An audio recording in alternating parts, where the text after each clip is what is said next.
Assalamualaikum warahmatullahi wabarakatuh.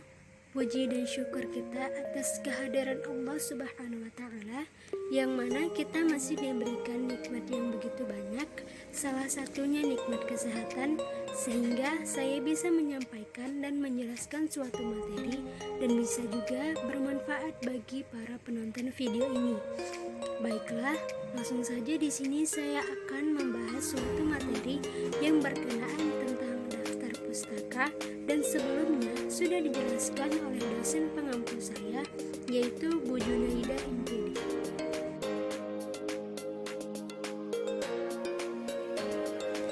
Dalam penulisan karya ilmiah membutuhkan referensi atau buku rujukan yang terkait oleh tulisan yang dibuatnya. Oleh karena itu, diperlukan daftar pustaka atau bibliografi.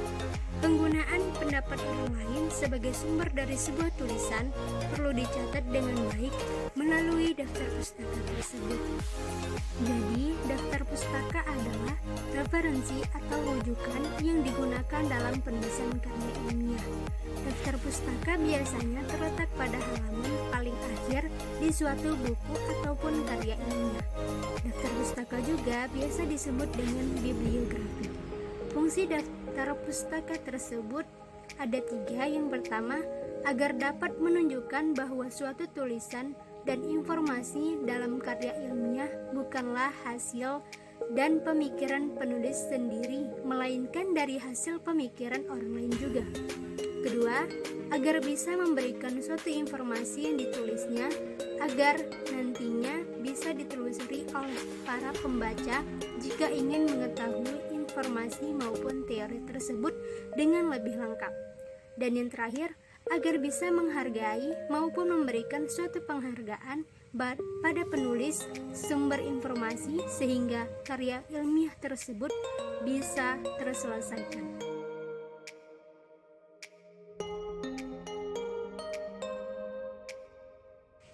Unsur-unsur daftar pustaka ada 3, yaitu adanya nama penulis ataupun pengarang, mempunyai judul buku serta judul artikelnya, dan yang terakhir, data publikasi buku meliputi tahun terbit, penerbit, tempat diterbitkan, dan juga memiliki edisi jika ada di dalam buku tersebut. Kemudian ada juga syarat-syarat penulisan daftar pustaka, terbagi menjadi 6, yaitu yang pertama, bagi penulis yang menggunakan suatu marga atau keluarga, nama marga atau keluarganya ditulis terlebih dahulu. Sedangkan untuk penulis yang tidak menggunakan marga atau keluarga, diawali dengan penulisan nama akhir atau belakang nama Cina. Yang kedua, gelar kesarjanaan penulis tidak perlu dicantumkan dalam suatu daftar pustaka. Yang ketiga, judul buku harus bercetak miring atau digaris bawahi pada setiap kata, jadi tidak dibuat garis bawah yang bersambung sepanjang judul. Yang keempat, baris pertama diketik mulai pada ketukan pertama, sedangkan baris kedua dan seterusnya diketik mulai ketukan ketujuh. Yang kelima, jarak antara baris yang satu dengan baris berikutnya dispasi. Dan yang keenam, jarak antara sumber yang satu dengan sumber berikutnya 2 spasi. Dalam penulisan daftar pustaka itu terbagi menjadi 7 sumber. Yang pertama secara umum. Nah, secara umum memiliki 2 syarat. Yang pertama, daftar pustaka disusun berdasarkan alfabet, dibuat berurut dari atas ke bawah tanpa menggunakan tanda penghubung. Yang kedua, penulisan sumber dapat menggunakan berbagai sumber, yakni berdasarkan buku, artikel, koran, dan lain sebagainya. Nah, yang kedua, berdasarkan sumber artikel. Sumber artikel dapat digunakan untuk sebagai sumber dari karya tulis ilmiah. Penulisan nama penulis, tahun pembuatan artikel, judul artikel, dan asal artikel tersebut. Contohnya, Balkuni 1990, Masalah Penguasaan Teknologi, Makalah Simposium Nasional, Cendekiawan Muslim, Malang, Unibrau. Nah, yang ketiga, berdasarkan sumber buku. Memiliki beberapa syarat.